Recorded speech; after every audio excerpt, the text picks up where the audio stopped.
Bandeko balandi ya magazine molobeli topesi bino mbote bipai wapi bizwami bino bokolanda biso ya bino ngai wa bino Ange Mpoi na ye na compte ya présentation ya magazine mokolo na lelo. Bandeko balandi na aline sengo ya koya liboso na bino pamba te tango toyaka elinga koloba ete ya koloba ezali tokoloba nini ya mokolo na lelo. Bandeko balandi yo bamesana kolanda émission balobeli tokoloba matali bongo mwana mboka Félix Tshisekedi Tshilombo autaki bongo ko promulguer loi moko oyo ekolakisa ete maponomi ekosalema na 2023 tokolobela yango na mokolo na lelo. Eske bamsusu basepeli to basepeli te tokolobela pe isusu bandeko balandi matali bongo mwana mboka premier ministre na biso Sama Lukonde ayebaki bongo na kokangisa baoyo ayeba ndeko aponaki bongo 4 ministres oyo bakosala bongo production na moyena 10 jours pour na kosala feuille de route pour na matali bongo maponomi ya 2023. Est-ce que na temps oyo totikali nango 10 jours ya kosala feuille de route wana pour na matali bongo processus électoral, est-ce que ça possible pote toyebete na bandeli na eleko elekanaki baimboka balobelaki mayembo etalaki bongo identification pe recensement? Est-ce que na temps oyo totikali nango ekosimba to ekosimba te? Tokolobela ngo elongo na balobeli tokolobela pe isusu nini bandeko balandi tokolobela matali bongo loi ya mwana mboka Noël Tchani oyo akendaki lobi na Assemblée nationale accompagné na mwana mboka Ntingi Pululu bakendaki bongo ko déposer loi wana. Est-ce que ekoleka to ekoleka te de pères et de mères congolais pote bayiki penze ekobima makasi na kati ya loi wana loi mwana mboka Noël Tchani ako proposer baimboka iki ekobima po mpamba te bamsusu bakozala écarté na course wana topé bakozala de père et de mère congolais. Tokolobela pa isusu nini bandeko balandi tokolobela matali bongo voyage ya mwana mboka Musengo pe kosala pasi pe makomona mboka na biso munene boye escorte euta na mboka mosusu esali pasi pe mawa tokolobela ngo longo na bandeko nango na yambi na mokolo na lelo tozali wana na mwana mboka Nickel Bakwete Bakwete Nickel Bakwete cadre bongo na réveil et réveillez-vous yango wana. Ok, tozali pe isusu na mwana mboka Patrick Mukendi Pati alias ministre azali bongo cadre azali bongo mobilisateur na niveau ya Greta bolimbisa mwa mkie mwana mboka mbote na yo mbote madame journaliste maman Ange na sepele lisusu pour répondre à l'invitation à l'élo et ça m'a liboso qui na ya émission na bino de temps en temps bien que moi temps ils ont manqué mais vraiment na tombeli bino mokolo malamu na ba nyonso ba yikolanda biso na. Merci mwana mboka papa na biso Pati mbote na yo mbote mwana mboka Ange esengo ya mingi bana liboso ya koleka na etando oyo na sepeli pe mingi po ebele ya kolobela ezali motema ekosala pasi mboka ya biso nyonso eloko tozowela tozoyeba te vraiment meka kobenga biso na baetape nyonso wana tomeka kondimbola mwa moke voilà merci matondo mingi na bino bandeko balandi masolo na biso ya mokolo na lelo ebandi tobanda na mwana mboka Nickel oyebisa na bayi mboka promulgation wana ya loi oyo mwana mboka Félix Antoine Tshisekedi Tshilombo ayi bongo na kopromulgue yo sepeli nango to po sepeli nango te. En tout cas, homme politique, les journalistes, ont intérêt personnel. Tant que les grands politiciens sont hôtel mais la hôtel la première élection. Mais et là au peuple tozo zelela ils ont le loi liboso za makonamité et loi liboso pour la peuple ils a aspiration na biso et tous yango tous on a besoin maïs à la malamu tous on a besoin pour à la malamu tous on a besoin vie sociale na biso et à la malamu donc on a des élections ma promulguer loi oui l'élection de en 2023 problème ils en noté mais notre vie sera toujours répétitive dans la souffrance. Est-ce que les élections sont-ils ce sont des solutions pour répondre aux désirata de la population ou bien il y a un répression? Ceux qui m'ont dit que courant transport suivi mais au moins nous sommes des politiciens élection bolimi sindeko soki omoni cadre moko ya lamuka telemi cadre moko ya kasha telemi cadre moko wana baotala mpona baintérêt privé na bango mais intérêt eza ya population batala me makambo ezotambola te toluka tosangana toluka vraiment torépondre na baini aspiration ya peuple esalemaka te mais soki komi makambo ya baélection motu nyonso atelemi okota atelemisi bato na ye okota atelemisi bato na ye nga napesaka faute nyonso na peuple congolais. On a dit au pays sa faute, on a un peuple congolais. Il y a un journaliste. Ceux qui ont l'aspect, on a vu ce mot réveiller et relevez-vous. Nous réveillons et nous relevons les peuples congolais, les peuples qui sont aliénés. Les politiciens vont réussir à aliéner les peuples congolais. Tout comme il y a Batouya. Dans le moment où ceux qui ont mis la vérité, ils taxer, soit on a la mouka, soit on a FCC. Donc, pour les mêmes rythmes que vous allez dans les bossos, ils ont toujours pour continuer. Pour retour la vérité, sur le vérité, sur la moukate, donc vous avez la FCC. Bisso par la bisso. Ils ont pour réveiller le peuple congolais. C'est ça même la récite des politiciens. Récit pour diviser bisso. Ou comme Mouta Bemba, ou comme Mouta Fayoulou, ou comme Mouta Félix, ou comme Mouta Kabila. Mouta Fayoulou, c'est comme Mouta Kabila et Indi. Il faut vraiment faire l'effort de faire sortir les peuples dans cette aliénation. Nous sommes dans la vie de tout le monde, le peuple dans cette aliénation.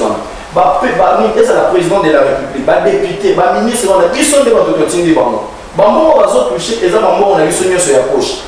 Des bâtis pour représenter Bissot. Pendant qu'ils vont répondre à la désidérata la Bissoté, nous serons censés à côté de répondre à côté mais la maman qui nous sommes Bissot n'a eu mais pendant qu'ils vont voir ça la montée va promulguer loi électorale. Qu'est-ce que nous allons gagner aux élections là? Parce que chaque élection il y a toujours des troubles. Les pays n'avancent pas.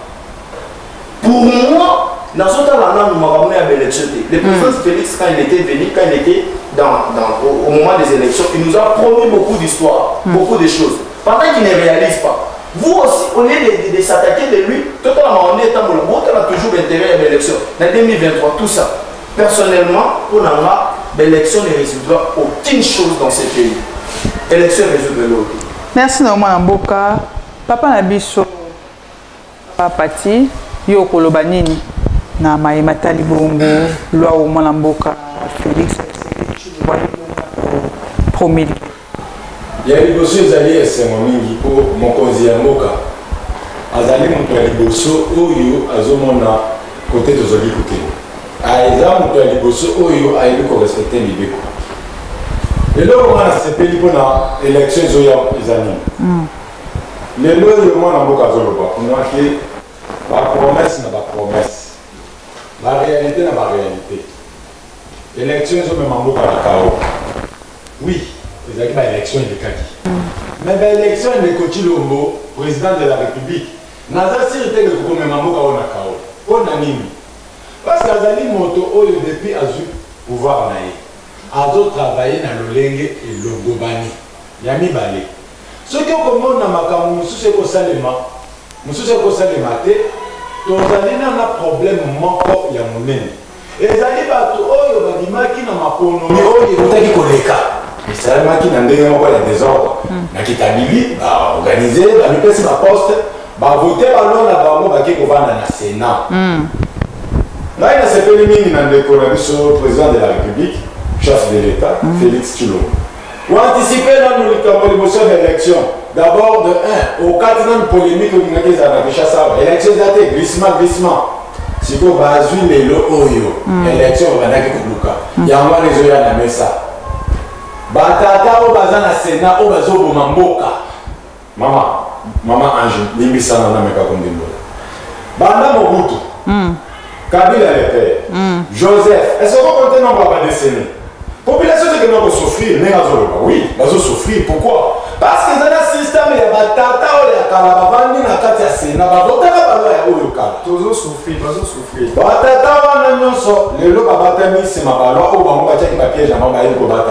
Mais ça, le président de la République a mieux fait. Pourquoi? Pour élection, il faut qu'il y ait une nouvelle classe politique, il y a une nouvelle classe politique, ils ont un ça mais batata babani na Sénat, ils ont une guerre na sénateur. Maintenant boko linga po kende maponomi yango ninyo bosi bolaka ki bayimboka bosi bokokisi. Kende na désordre pas na désordre. Maintenant il y a liboso oyo amoni ke maponomi fait ça les batana makonzi yangoka. Pour ceux qui arrivent à quitter pour ça maponomi. Lelo linga la polémique na babala. Lelo linga ko mani. Le président a reporté glissement après ce commune na moment na maman na tendeko. Recensement ils avaient recensement fait ça, mais de l'un dans nos paysans, Baza obligé de passer dans le rapide. Pourquoi? Parce qu'il faudrait qu'on ait aux élections.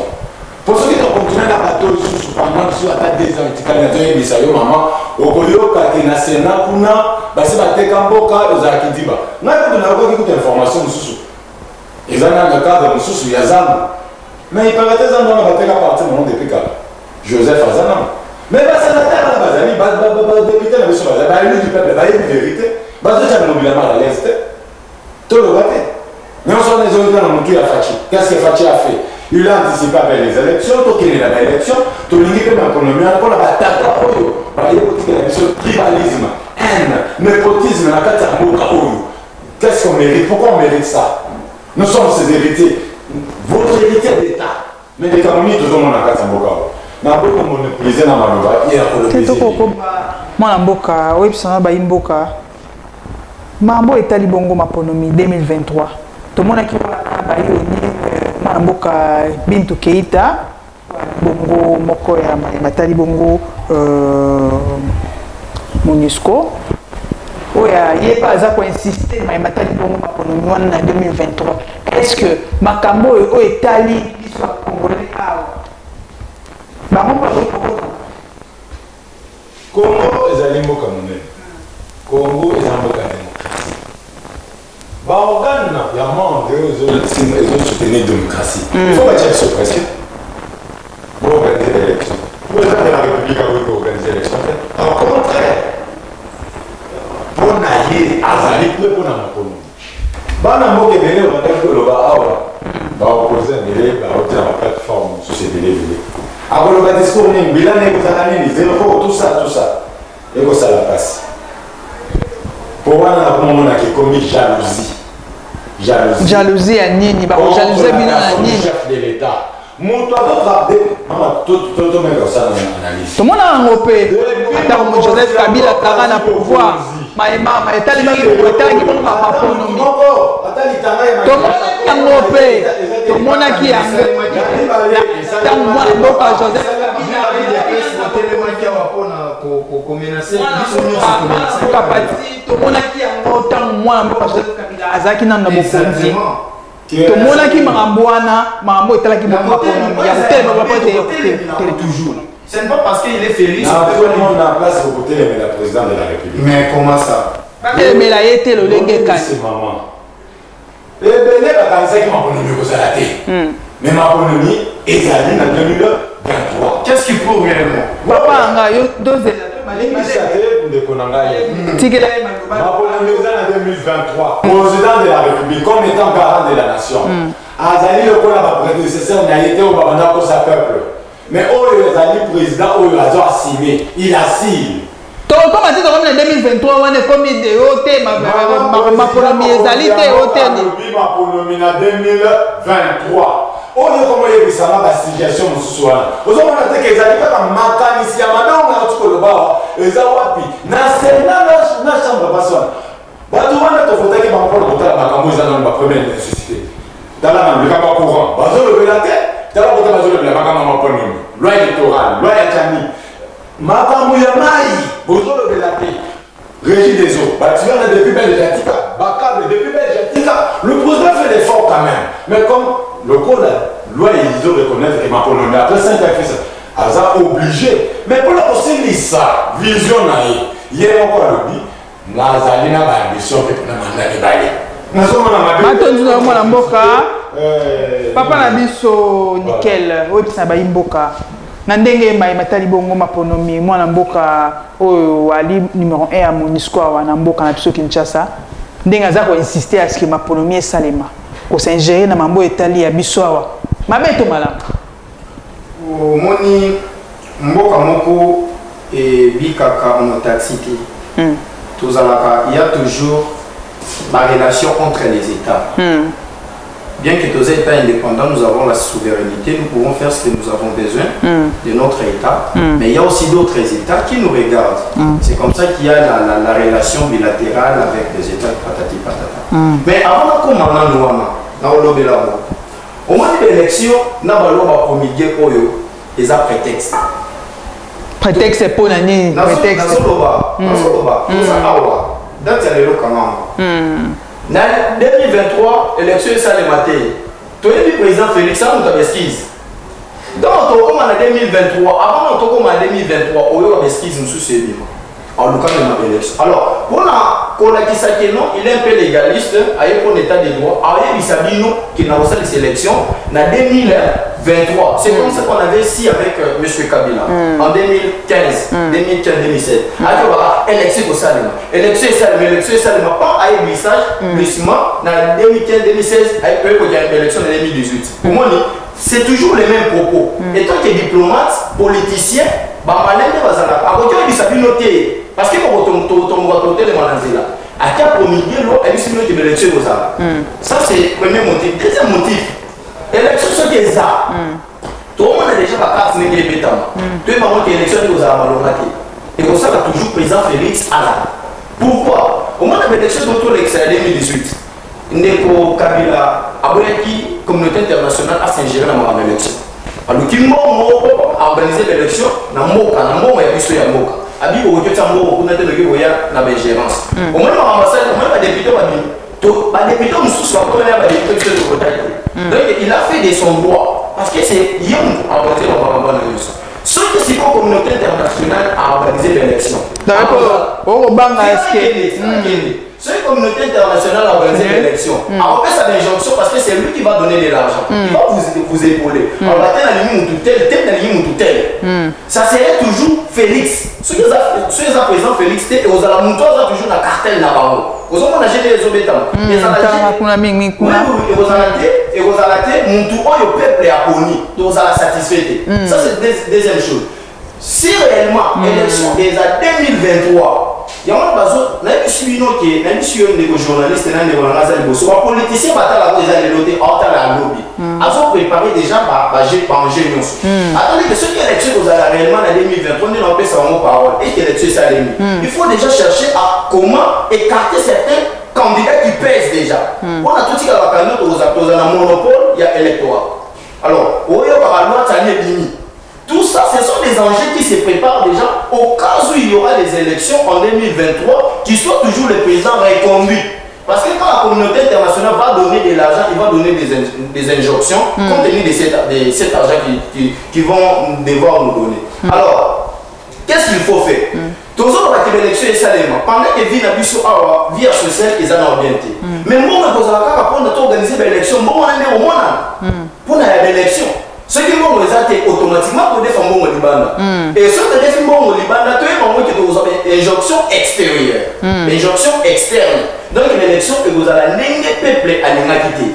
Aux hommes on a place ma mesure que soit ce que l'élection vous avez mabé ou élection on a vu sur l'élection ils ont raté en 2023. Ils ont raté pour la nini. Yo il y a déjà des on a pessimiste ma casse de je ne suis pas pessimiste, je suis en train de regarder. Je fais les sciences politiques. Non, tu l'as fait. Non, tu l'as déjà fait. Les recensements ici prendra combien de temps? Pour que le recensement ici là, et vous avez combien de temps? Moi, on est déjà pour avancer pour organiser l'élection. Il y a déjà combien? Alors, moi, on a dit qu'on sacrifier pour l'élection, pour l'intérêt, il y a président de la République, ou un ministre, pour s'organiser la vie, pendant que vie sociale est bonité, au récit couranté, au récit humanité, au récit transport, au récit à monter l'intérêt à l'élection. Soit, à l'intérêt à l'élection pour bon, pas pour s'éterniser dans le pouvoir, mais à la reconduire, encore un deuxième mandat, ou bien à Zoluka, à même élection, il y a 2000. Je comprends que Maïmatali Bongo, recensement, on est comme vous avez Bouboni. Je ne suis pas expert au recensement. Mais à ce que je sache, le recensement est aux autant. Le recensement est aux Abisso à une année de vie. Parce que tu as le gouvernement, tu as le politicien, tu as le bazar. Tu mets ça dans le Kuta. Tu mets ça dans le Kuta pour aller dire que c'est le comment tu as ça là. Le Kuta n'est moi en boka sama le Conde à cause de son mieux à ce que l'élection on a bon na kozala ba recensé na to ba imboka nyonso. C'est important. Je dis c'est d'abord c'est important. Oui, c'est important. Oui. Il faut recensement et salement. Mais normalement, recensement est bon que salement le gouvernement il y a une camba. Au moins quand le gouvernement il y a une camba on a recensement il y a déjà ezwa et là na dès nous etikali oyo. Mais nous déjà toi dans 7e mois. Déjà to comment toi qui est déjà to comment 2022. Donc pratiquement une année et quelques mois. Donc je ne sais pas, mais je ne vois pas comment les élections seront organisées. Ce qu'on a fait de route, il y a 10 jours, Balingi Bongo.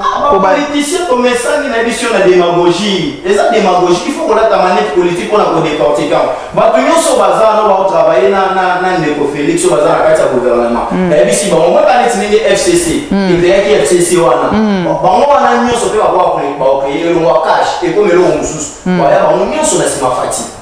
Pour l'élection, les sous, ce qui est l'élection aux alas. Fatia a la reconduite. On a encore la reconduite dans la poste de la banque. Ce sont des gens qui regardent que leurs intérêts. Ils ne regardent pas l'intérêt de la population. Moi, on a ma approche, il y a yo, mon frère, aux amis, il y a pas de bateau salé là. C'est nous qui devons être fâchés maintenant là. Ma communauté, je vais ma élection, ma poste de bino. Répondre maintenant à des idérateurs à biso. Toi, on a besoin, on a besoin de transport. Nous, quand on a transport, on a des naïs. Alors, on a des commandes, on a des naïs. Tant qu'on a vu cette chose, on va pour préfet. Alors, pour préfet, à partir de cette ligne, nous, nous mettons la tête. Les mini, quand il y a quelques des personnes, des ciments, des bourseaux, nous, tout au moins, les gars, ça va pas peuple, nous, sur ton bocaki.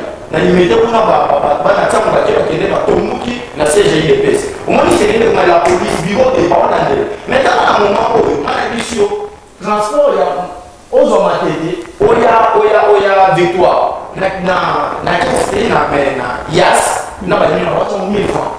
Na même chose et pour moi être limité. Comment déjà bureau de la camarade. Chaque jour moi je monte, je regarde ça. Donc ça va pas. Il n'y a pas une mauvaise troupe, il y a qu'un mauvais dirigeant.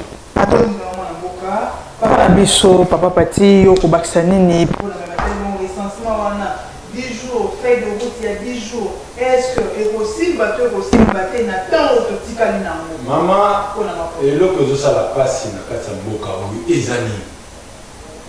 Tellement tu souffrir ni. Tout le monde va promesse et délai. Moi, il y a une exact. Mais oui. Qu'est-ce qui se passe? Là, il y a un opposition, bazo ba élection. On est dans un moment où on a toqué une élection.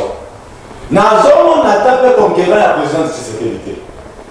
Nazo le bilan du Cameroun est allé élection. Mais quand on ça va Cameroun social. Mais quand on a dit que ça appelle la carte sociale moi. Non mais on va développer la carte sociale. Yoka. La plupart de ma mandateurs basés en fonction. Basés à il y a IDPS, le président est encore minoritaire. Vous l'oubliez quoi? Cette majorité, pour les gens, on a la case assemblée. minoritaire na union sacrée pour la politique. Ça, union sacrée, oui. Normalement, on va comme souder. Pour bien comprendre le chef de l'État en retard. En retard. Quand vous décollez le Kambazaki na place, chef de l'État à Koloba, ministre à portefeuille côté à côté de nous. Vous allez au béni démocratie. Chef de l'État à Koloba, côté de nous côté tourner. Ils avaient déjà système. Mais il y a Titanic comme étant exemplaire démocrate. Ah, ma pour nous, mais à telle date, ma pour nous. Tu vois, il y a une suppression. Tu vois, il y a une loi. Il y aura des élections. On n'y passe à la Moussalana. À un respect. Il peut. Et puis d'ailleurs, pour l'information, on n'y dit à la Moussalana, ils ont un avantage à la population. Avantage au pays. Avantage à la population. On n'y point, tu vois, que non, à Bosta. Oh, il va bien qui peut belé, aux gens qui est belé. Côté Bakosa, on dingue le combat, il était bien qui est belé. Surtout bien et pas Fatileton. T'as bien, je sais de qui. Mais ce n'est pas Fatileton. Au Yibi, au Salimabe, au Longwe. Comment on va aux Ambongo dans la caisse à l'État? Eh, nous avons bâti mon président de la République. Qui aime mieux, châtie mieux. Dans l'aventure, et c'est de qui? Tous ces gens-là, on y. Ça va me sembler. Vous avez l'espère. Mais ça, tous les élections en 2023. À part ça, il y a un problème, ils ont encore. Ils ont l'opposition. Maman, attends, maman Ange. Mon ami, le président, Azo Kambana, opposant ceux qui 7-8. Et ça, on propose à quel est le bas, il y a pas le bas, quel est le bas. La société civile derrière. Tout le monde est la société civile. Il y a parti à Kabila, il y a parti à la Mouka. Si le Mouka est l'ennemi du peuple, c'est quoi ça? Par rapport à vos propos. Mais non, c'est révolu. Donc on a un changement. Donc on a posé à président, on a une exception de comme tout le monde dit, il y a un mot. Le plan a dit là, Bouka, on a Bouka, oui, qui là. Tant qu'on ne voit pas clair, et dans la maman, comme qualité presse, on a le président Chilombo, non, son excellence, vous devez démissionner. C'est ça la démocratie. Et non, le temps de l'autre, je dis sous-souté. Donc il sera prêt à péter. Tozana Nzala, Tozo Kemba, aujourd'hui la Makamba transport, maintenant il y a des bisandés pour le Kambozo. Makambo, le Nyonso Tozo là, Bazo Kena Kosala Yango.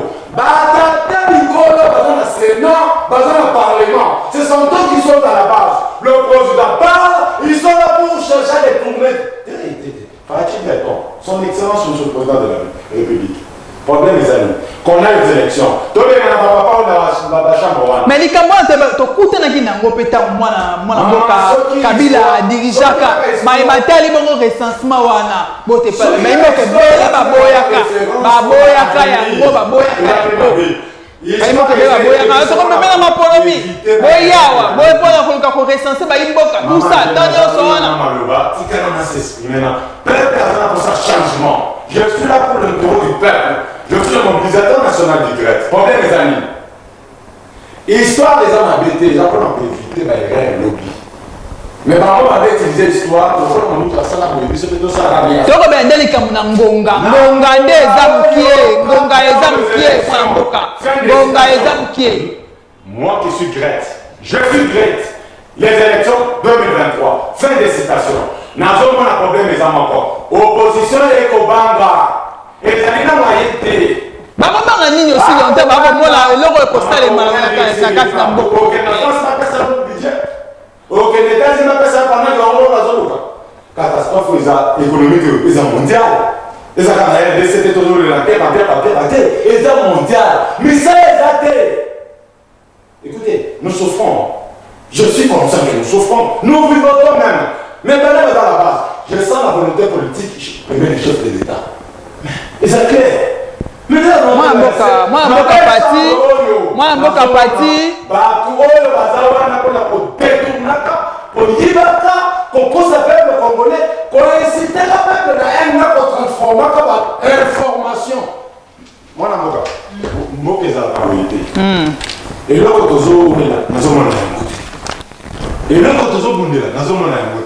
ozala moluba moswahili mokongo ni tozali komo moko mais likambo ezosala pasi eza nini somoni mwana moto aleki na nzela ekomaka moto somoni moto eza moluba libaliki manga euti wapi ozi bolisi bakata 18 ans baolaki mpe na motu bayekowana 18 ans na ndeko kabange tomoni bango nsima ya ndeko kabange bana bakolata bachemise ya jaune wana na bachapon na bango ya jaune kaka oyo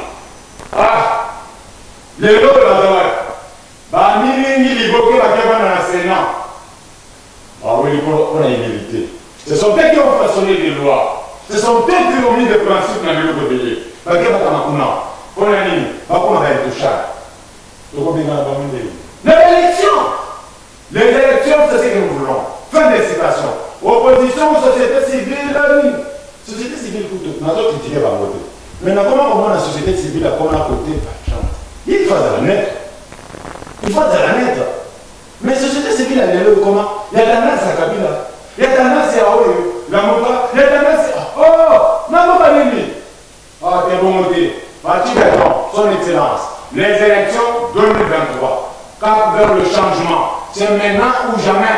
Nous voulons voir la concrétisation et la matérialisation de la vision Nayo. Mwana mboka pati motuna ezali boye. Mwana mboka mbote na bango zongisa maloba epa ya mwana mboka nickel. Oyebisa na ba imboka matali bongo otuko évoquer loko moko ya motuya awa. Mama itali bongo coronavirus. Toyoki mwana mboka Félix Antoine Tshisekedi Tshilombo oya yebi bongo koloba ete heureusement ya zwaki na ye vaccin wana te moi dire que et tout ici sous ba imboka o pesa ngai posa kozonga émission ata 7 fois pour la monétisation des peuples que on a biso bien coronavirus mais ça malade yoga et tout ici ba imboka maloba wana ya mwana mboka ya mokonza mboka si biso na etando ikeo mingi tika na fonga manam coronavirus peuple congolais tout à l'heure na longo na munyele na tout à l'heure peuple congolais problème des amis malade ce qui est ça il y a monde entier les amis que on mutunda wa vérité nzambe da beti ce Dieu qui a frappé par rapport à quoi vos habits maçon beaucoup ça vous savez si Tanzanie bah pour la biso na français belé de ba nzambe te mais chaque dimanche au table sénateur au ba PDG au ba ministre ils sont aux églises maman dans le bible bah pour résoudre le problème il y a coronavirus dans le monde entier et tikali bon le malaria et tikali et comme il va aventure va mais on en a marre ceux qui t'ont dit qu'à Bongo matonzi na yo mwana mboka la takashi mais avant que la préoccupation to pesa mama lo bana ndeko to kende na maponomi to sto lembi luta to ko senga pe l'institution il y a IGF qui soit coronavirus et le but est que le bénévole de la santé on est là qu'il soit des leaders ou pas nous sommes là pour la démocratie et nous restons là les lois de la sont congolais. Moi, je suis venu à Congolais place aux alliés. Il y a Patrick Mukendi, communément appelé Patrick. Merci, Naïma Mboka. Tu peux ça maloba et pas y a des nickel. Tu peux ça maloba pas y a des nickel, pas à son bitini et ma canne. Tu peux ça maloba pas y a des nickel, moi Mboka. Tu peux ça maloba et pas y a moi Mboka nickel. Il y a pas son bitini et ma canne ici. Moi Mboka Pati, quitta topé sa maloba. Quitta topé sa maloba pas un déco. Les élections maintenant ou jamais. Et puis quitta topé sa maloba et pas un déco. Il y a pas son bitini et ma canne. N'a acheté. Moi Mboka. Tout ça on a l'idée. Mboka aux Mboka, il y a biso quitta tata na biso batike la biso. Vous avez ça n'a pas chani. Ce sont des propositions. Il faut tokolobela maimatali bongo lwa wana tokolobela maimatali bongo lwa wana tokolobela ngo sima ya président de la tokolobela maimatali bongo lwa changement il faut tout monde ya bana bazo bloquer changement wana bana bazo kale biso to le bien na biso ti to mona clarté bana bana na sena ba koso manduki kuna na esta et comme cop na bango to lo bate on mobile mufungi tete Survolu. Liberté d'expression est comme un libertinage. Matondi na mwana mboka. Matondi na yo. Mwana mboka. Tozonga côté ya mwana mboka nickel. Okoyebe obakisani na oyo mwana mboka pati asili bongo koloba. Donc madame la journaliste, au moins il y a attitude na vandi ti azo observer na okala bino nyos. Au moins il y a des ça. C'est comme ça que l'élection est à la télé en 2023. Vous doutez de moi. Tant que vous en 2023, on peut s'en raison. C'est ça l'idéologie de l'IDPS. Alors, si l'autre pendant que le temps des droits, d'abord, état de droit, respect, non? Respect à ma norme, respect à elle. Mais on peut essayer une limite. Au moins, déjà, mis à dépasser. Même dans l'élection, il a la rapport. Il englobe le tout. C'est ça l'IDPS. C'est ça les fatibétons. Ils n'ont pas le temps de donner aussi les autres, l'État à s'exprimer. Excusez-moi la section mouké. N'a pas de moment de ça va dans la réalité. Ils sont avec Nazam Moutuya FCC. Quand ils sont autour de avec Nazam Moutuya FCC. N'a dit bino na des personnes. A tout le monde a dit oui nous sommes là na sala.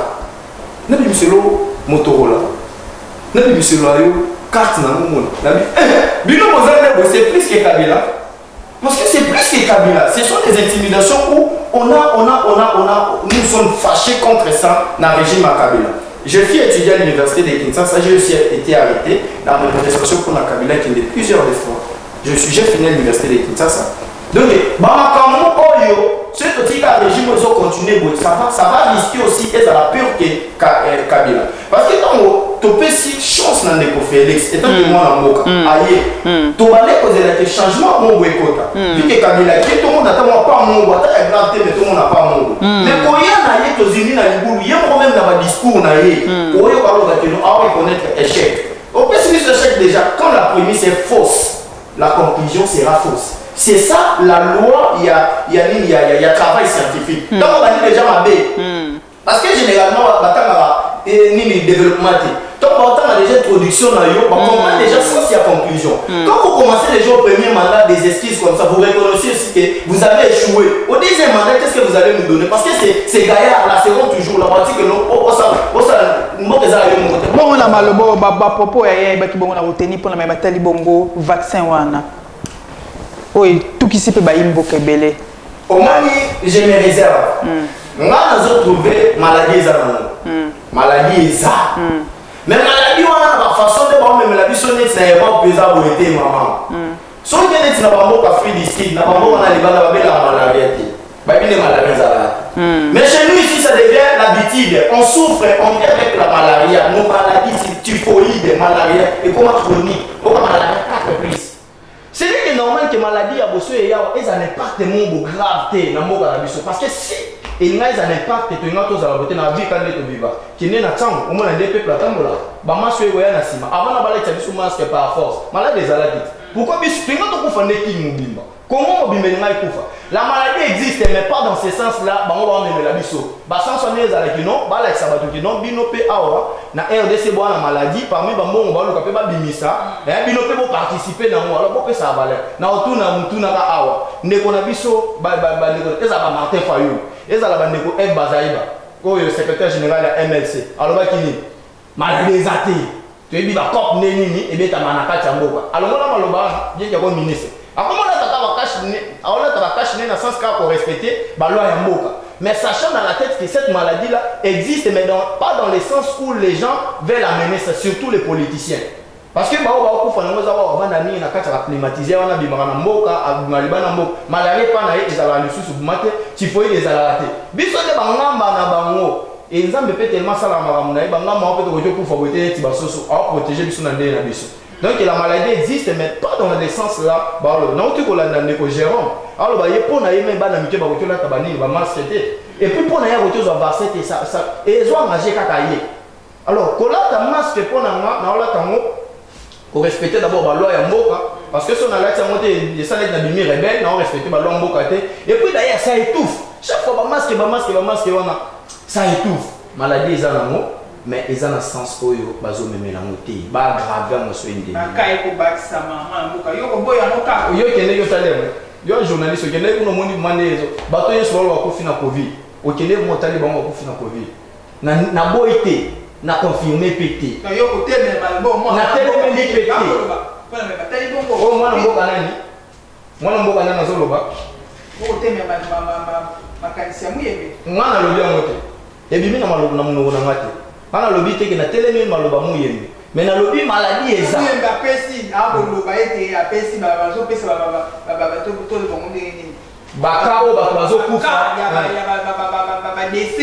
baka ya badese olamona ministre yo kotelemela ngo nayebisi yo nga na telemeli te eza docteur muyembe moto alobi nga mona alobi yango te ye moto alobi ezo engagé docteur muyembe aza expert na domaine nga mona alobi yango te mais mpo na nga nayebi ke maladie wana eza na sens nde tozopense na Europe te parce que so otali nde maladie wana ezoravage na libanda mboka soki réellement na basens wana ezalaki awa kongo mobima ya Kinshasa toyenga tovivre te kende na ntango na mpe soki exemple ya ntango bazwi kutu vaccin te mais tala nde batambola peuple moko boye baza tala ebele bozotutana boloba baso ezopanzana si réellement cette maladie là aurait l'impact comme ailleurs on n'allait pas survivre nous tous qui parlons ici na mboka nikele se bayimboka to be mai matali bongo loi ya Noecha OK loi wana yo komona na lolenge bongo est-ce que ekoleka to ekoleka te problème akende déjà ko présenter au niveau ya assemblée nationale le mona mwana mboka ntingi kululu oye pa ko jouer rôle moko munene na kati ya masolomana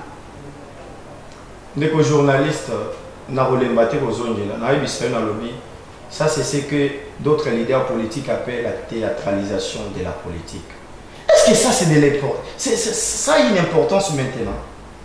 Na moment biso to lo monsieur bimela biso loi ya congolité makamoko tuna ndiyani ya recensement bani nonte et comme na nité yo bimela biso loi ya congolité mais ba congolais même des pères et des mères ne mo bimbo côté. Ce sont eux qui ont mené ces pays dans ces trous. Et ça va être étranger. Fati ya mboya koti na pouvoir aza mwana mboka ya solo objection netinga aza mwana mboka ya solo atika kabila tiki ye na aza na en plein mandat objection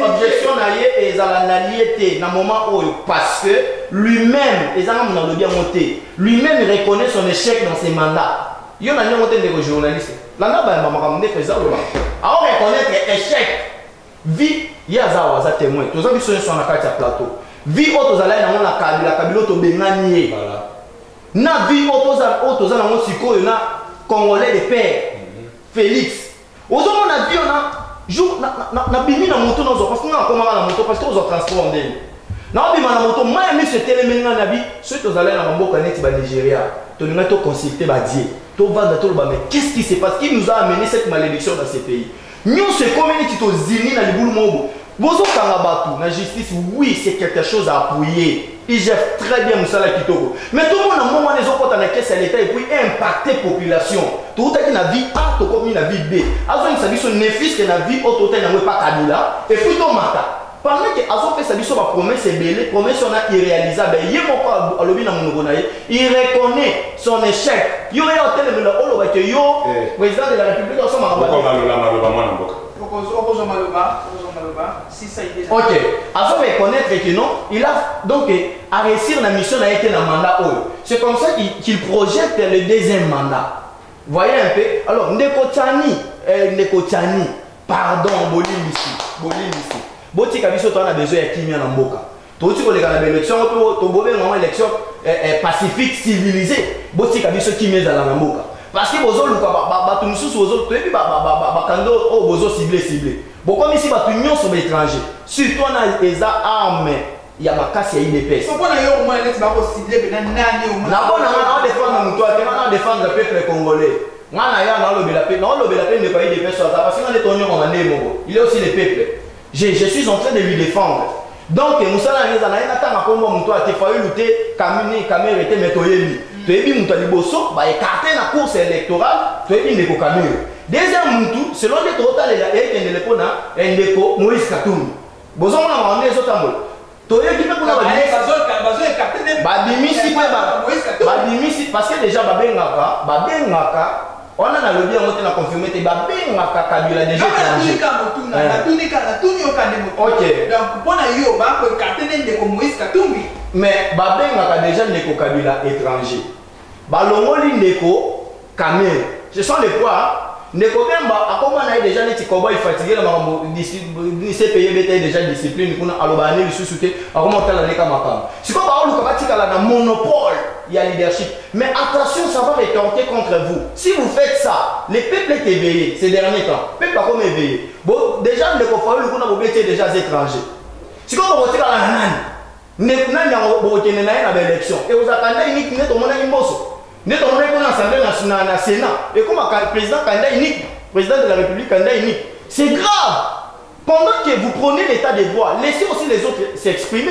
Si vous êtes réellement fort, si vous travaillez réellement, laissez aussi les autres postuler. Pourquoi beaucoup de s'infiltrer parmi les Tindekoti Pouloulouana. Mais en tout cas, je suis vraiment désolé. On a trouvé un monsieur très intelligent quand il passait à la télé avant comme député. Mais après, net va ensorceler dans ma sur politique. Excusez-moi, on est en sens, congolais dans le moment où ça va nous amener où? Ça va nous servir à quoi? Ce sont les Congolais, les mères et les pères qui ont détruit ces pays. Qui oublie ça? Ministre, et pardon, c'est Makambo, tu le Beni. Makambeleki na Beni kuna na ndenge batu nyoso ba puye. Batu nyoso makambo tu le kakuna na Beni, ba Congolais des pères et des mères, ba pesi combien? Yé Noël Tani, azali candidat de la République a fait $100,000 pour contribuer pour l'élection na ye. Makambeleki kuna na nini na makambeleka na Beni. Na makamba Covid nyoso a contribué combien? Mais il y a aussi des étrangers. Au bolo ka carte bon va pesa ibambo. Ministre Pati Yoko Baksanini. Maman na sepeli mingi. Parce que Congolais ye moko azola ki sa makanisi na ezo katina. Peuple ko le lanzala. Et ko tia pression côté pas mokonzi mbuka. Nzala ye ko to ya ko le transport nyonso. OK. Est na moment où papa nti Maïe, le biseau de la canisa qui est en Yango. Yango, ça c'est venu distraire le peuple, la population. Écoutez, les enjeux politiques sont à un niveau anathésique pour l'instant. Pour l'instant, nous voulons quoi? De ne plus encore vivoter, mais de vivre. Il y a un moment et pas d'autorité de l'État. C'est maman, on a pas son réponse. On est à confiner le peuple pour le coronavirus. Oui, c'est vraiment la masque. Mesures barrières. Mais bon, confiner les qui sont là, parti politique, la plateforme, ils ont commencé. Tout le monde. Là, on a besoin de proposer. Est-ce que vous ne pouvez pas députer la biso? Parce que nous avons proposé la LIPA. Pour la LIPA. Pour la LIPA. Nous avons la présidence de la volonté politique. On va profiter, va proposer à ma bien. Ça, la contrôle parlementaire, il y a bien, va contrôler bien le gouvernement. Dans la distraction, ça sont des aventures. C'est pas moi qui. La commission polémique. Mais nous savons il faut qu'il y ait une vacance parlementaire. On va noter le comité polémique. On va dire que Falaki va faire ça pour tout est. Non. Papa Sama est là en train de gérer. Le président de la République règne. Mais on ne va pas régner qu'à travailler. Mais maintenant, à ce qui concerne ma proposition de loi, écoutez. Cap vers les élections 2023. Proposer, mais qu'on nous cate comment les Kamamabo et comme actualité. Ça sont des aventures. Nous attendons du changement. Et non des aventures. Il y a un moment dans la élection. Pour leur bien, on a des chambres. Chambre et Kosunga avenir Yamboka. Bisone to votaka bato wana. Bisone to sala ke bavanda kuna. Balobela biso. Mais mayiba tani biso ya pasi. Baloba te. Oh ya bilinga ezanga mutuna na kolo nde ba yiko exposer. Mais non. Mais on a payé pour contribuer. Et va contribuer quand? Ma nécessité na nous a sikoyo. Président tant mazota la oza sikoyo. Bino mazota la ozo ya kuna. Mais tant mazota la oza sikoyo. Bozana pona mbongo kanyake bimi bo détourner. Bolanda ki yemo kuna est na lobaki. Azo déplorer pour un système contre la justice. Comment on arrête? Mais pas ça pour la tête. Pour que l'on a l'État, on a l'État comme il y a. Mais attention, les gens ont contribué le Congolais. Ouais, non, la qualité. Mais il y a la proposition de loi, la tendance pour diviser partout. Non, non, non. Le président de la République est le garant. Et c'est lui qui sait bien que c'est la unité nationale. Pourquoi il y a déjà pression pour aller au président face à ça? Aïe, comme ça. Mais mon conseil, quand il va venir au sein de la Mali, des Mali. Tu vas dire au gars, on est levé. Babirode, n'a pas de sous sur la balabala. N'a pas de n'a. Azate! Et que ça, les matins, maintenant, on appelle ça dans le Rayango. 37 ans de lutte sur l'outil pour les cas. 37 ans de lutte sur l'outil pour sortir dans l'eau.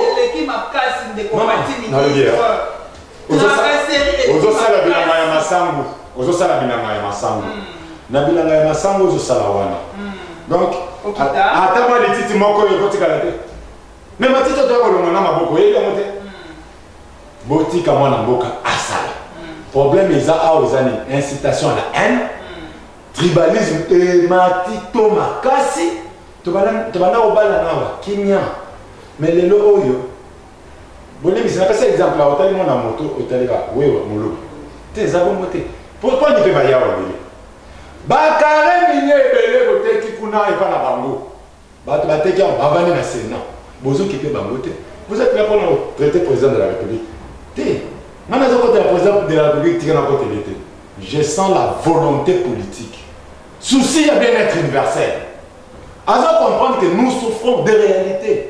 Dans les gens qui sont souffrants qui tirent. Oh, jamais président a côté à Congo à tirer l'autre. Na est wana, Mobutu a ça comme appelle na est. Mais la place Fatia l'équipe à Boutou. Va tirer l'autre.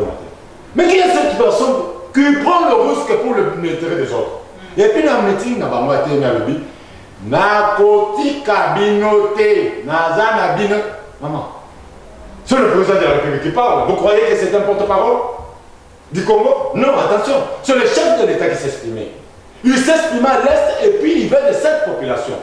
Pour ce, alors on va dans l'Est, État de ces gens. Et ça, comment on a la présidente? Les gens, grâce à président de la République, tous informés de ma communauté. Ma communauté, bah on va y aller à la majorité de la Kabila. Dio. Problème, la question est abouillée. Total a un objectif à joindre pour un intérêt à peuple. Et non des propositions où il y a la loi, où il y a un important dans le moment où il y a des congolais. Moi je ne trouve pas ça même important. Il y a un important pendant le moment où. Il y a un moment où il est important. Congolais, toute la vision chef de l'État, tu as dit c'est aussi vision naïo. Liboumou, tu as cassé ma télé. Au là, tu as cassé. Comme ça, vision chef de l'État, tu as combien de temps? Moko. Moi, mboka pati. Merci. Il y a un autre niveau pour zoom, ça m'a donné bakoto et pas moi mboka nickel. Tout le même matani bongo. Oyabiso cardinal. Et ça lui passe peu mawa. Comment le lenge kani? Bah il bon on a pour évacuer. Et que ça la passe na motema. Nganga nzambe. Akobela. Toko souhaiter kaka libiki madame. Tozosenga pe assistance à bakonzi. Ponganga nzambe wana ko bunda pe abondi na kati ya mboka oyo. Bien sûr nzambe mais sotali bato ebele pe bazwaki pe zila libiki. Na ko senga na ba oyo bazali pembeni to musika. Mais c'est souviens la fake utaka na Congo Brazza, fallait ba o iya za. Maman, pona nini ko luka polémiquer?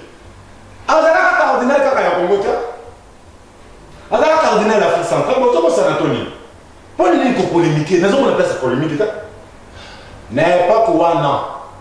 Tout à il y a un cardinal, il y a Afrique centrale. Si nous avons un Centrafrique pour soutenir, nous avons un bête. Pour les lignes polémiques, la place c'estalité. Problème des animaux. Peuple a la pour s'animer. Bilo qui est dans la Ouest. Fatih Béton, nous sommes là, votre vision. C'est notre préoccupation. Toko Kende. Voilà. Évacuation. Il y a moi Laurent Moussengo. Est-ce qu'il fallait qu'à Brazzaville, il y a pour secourir pour la même situation? Bon. Moussengo, papa, Nganga Nzambe wana, azalaki kaka ya Congo te. Aza papa azalaki, azalaki dans l'Afrique centrale Mobimba, azalaki wana. et puis les années tout beau tiba nebele bana nyonso bazala na même comportement te Brazzaville aza moko ya bana na ye ceux pe basungi eza mabe te RDC pe tant que moi na ye ineti ya liboso avant ndio wana face à la part na ye aza santé to bénéficier à makambo ebele mpona nganga nzambe wana opposition elembaki il y avait un certain temps opposition ne pouvait rien faire parce que Kabila était fort. C'est grâce à elle, l'église catholique, il faut être reconnaissant, qui ont pu booster le régime de Kabila. Oui, tu dis, prière, mais s'il y a chaque jeudi pour le contre-régime de Kabila. Ce sont des personnes qui ont lutté pour le changement de ces pays, bien que l'IDPS aussi est bénéficiaire dans ce sens, mais c'est un papa où il faut tous avoir beaucoup de respect envers lui, que ce soit aux bouddhistes, mais aux athées, que ce soit, c'est un papa qui a lutté dans ce pays. Il a aussi veillé, c'est la santé, ce n'est que normal. On doit les soutenir. Bana libanda va soutenir pour la dignité, na kati mboka na biso et puis votre santé na en charge.